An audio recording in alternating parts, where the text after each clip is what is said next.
So now we'll talk about the listing agreement.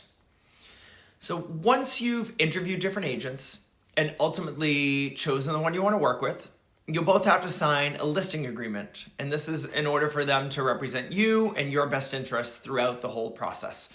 It's essentially a legally binding contract between you, the owner, and the agent or broker who's going to be listing your property for sale and representing your property really throughout the whole process, from listings to showings, all the way to the closing.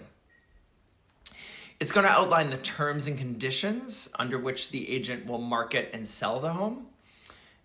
It'll lay out the framework of their duties and the expectations between you and the agent, and also other details about the sale on the property.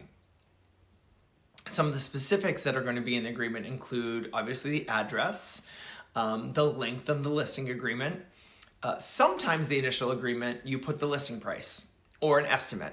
And that's because there may be some pre-marketing that you're doing to test the market and to test out some pricing. So the exact price isn't always in the initial agreement. You'll also need to give permission to some duties and responsibilities, like putting a for sale sign on the property, photography and videography of the property, listing the property on MLS or the multiple listing service, and most importantly, being in compliance with all fair housing laws and non-discrimination laws when it comes to housing. That's a big one. It's also going to cover the compensation for your seller's agent and any sort of incentive that you might offer a buyer's agent. Now, I'm recording this in 2024, and you may have heard laws have changed regarding buyer's agent compensation. The law essentially changed to say that a seller is not required to offer compensation to a buyer's agent, and that commissions are negotiable. They always have been, but now it's specific. We're actually going to talk about that a bit later. But some other things that might be in the agreement, whether or not there are easements or encumbrances on your property. You should let your agent know what your waste disposal system is. Are you on city sewer or septic system? Is there private waste disposal? You'll also have to disclose, if you're in a condo, if there are any assessments on the property. And if so, what those assessments are and what they might cost. Are you covering the cost, or will they be passed on to the buyer?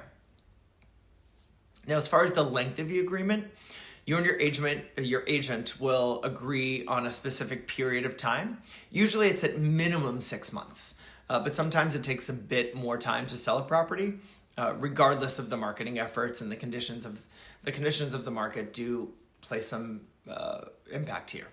Do have some impact here. There will always be a clause that says if the home does sell within a certain amount of time after the contract ends to a buyer that came through during the period of time of the contract or when that contract was active, then the original seller's agent is still going to be entitled to their full compensation for the work they did. So make sure that when you're signing your agreement, you understand that clause. It will be in the agreement. But overall, they're pretty straightforward. What property are we selling? Who's selling it? How long is the term of the agreement? What's the listing price? What's the compensation for the work of your seller's agent? What's the incentive to a buyer's agent to bring buyers to your property? Let's be sure that we're in compliance with all fair housing laws, and some details about the properties, fees, encumbrances, etc. Be sure to check out my additional video that I have on here regarding buyer's agent compensation. That is a big hot question for a lot of people, and I've really outlined it very clearly for you.